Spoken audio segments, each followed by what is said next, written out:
Can you say and spell your name? First is Michael Carey, C-A-R-E-Y. Okay, and your title? I'm the head carpenter of Lion King Gazelle Tour. Okay, great. Okay, so can we ask you a couple of questions about load-in today? What time did it start this morning? We started at 9 a.m. this morning. We actually started with the load-in on Monday around 1 p.m. and we've been working all week. Oh, wow. Monday is just a layout day, get everything coordinated and mapped out, and then we started with full crew on Tuesday morning at 8 a.m. And about generally is this about how long it would take normally to load everything in? Yep, we'll finish up today. We'll have one more day tomorrow to do some lighting focus, and Monday our set will be coming down from Anchorage, Alaska via airplane, and we'll start putting the rest of the wardrobe and the puppets and some of the props together on Monday night at 5 o'clock. Awesome. So let's see. You guys started last week on. We started this past Monday. This past Monday. Mm-hmm. So okay. It takes about 40 to 50 hours to put it in. Oh wow. You know, with roughly between 80 and 100 people. Wow. So it's gonna be busy here. Yeah. And how many trucks does it take to carry everything down here? Right now we've got what are we up to now? 13 advanced trucks, which is we have duplicate sets. So we have a set. The show is currently running on Alaska with a completely different set, and this is their other set. So there's 13 trucks here and 4 that have to move between both shows. So there's including merchandise, another truck. There's 18 trucks total. Okay, and so when the trucks get here, what's the first thing that you guys do? We unload them. We start putting all the rigging points up, all the chain motors. There's roughly 145 motors in the air to support everything that's up there. Everything you see in the theater is ours. We have the theater take everything out completely, and we supply all equipment, all the soft goods, all scenery. The stage is ours. Everything's ours. What's the heaviest? Sorry, That's all okay. over the place. What piece of scenery is the heaviest that takes the most people to unload? Well, it's not necessarily scenery. We've got these two, we call them service trusses. They sit 35 feet in the air. They're roughly 18,000 pounds. We have 2 of them, one per side. And that supports all the automation computers and all the drives that control all the effects on stage. And the one on the other side is all the lighting equipment, lighting dimmers, and the sound amplifiers and such. So that's about 18,000 pounds a piece. The next one is probably the Pride Rock behind us. That is about 8,500 pounds. And yeah, it's probably the heaviest piece. How many people does it take to unload Pride Rock? Oh, well, we generally speaking about 16 people. You know, we use roughly to unload the heavy stuff.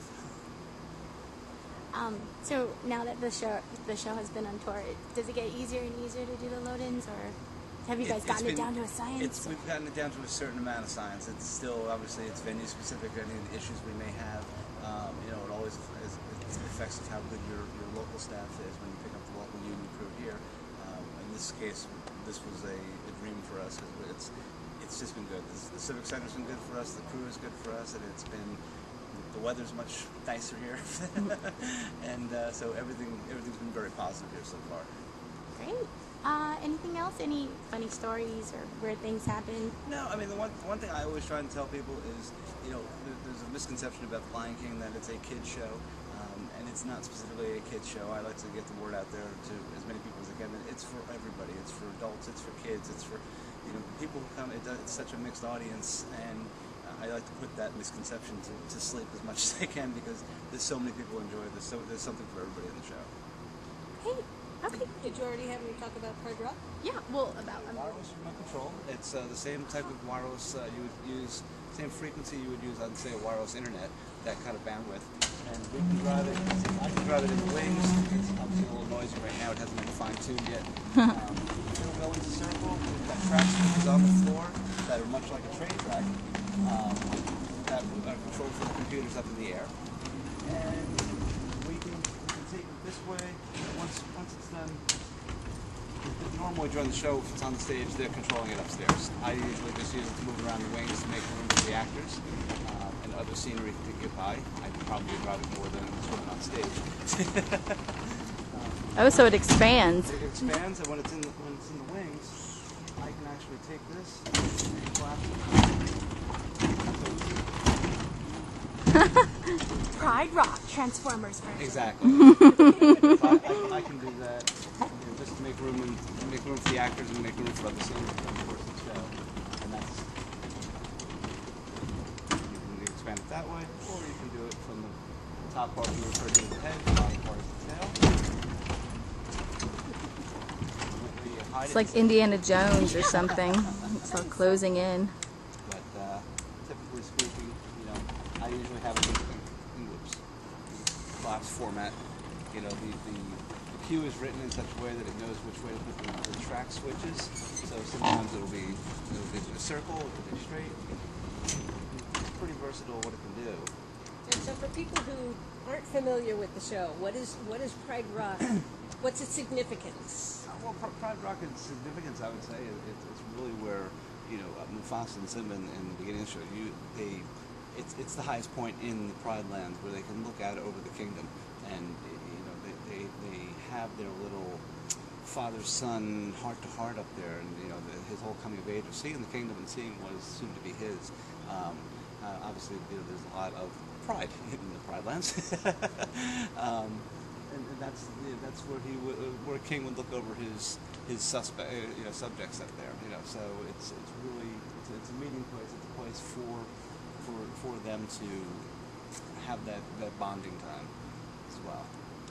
Great.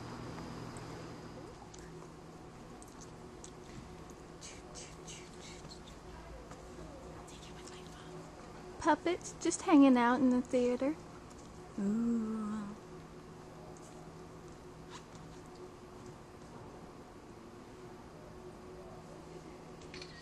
Ooh, gazelle.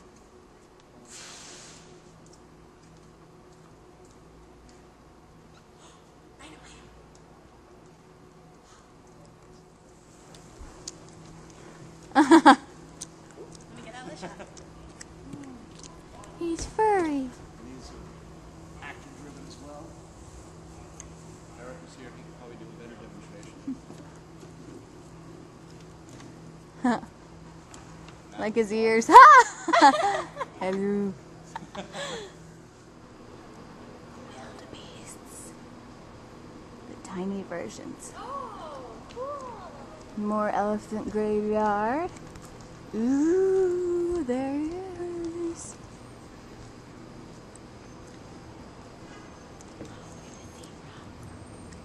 Ooh, the zebras.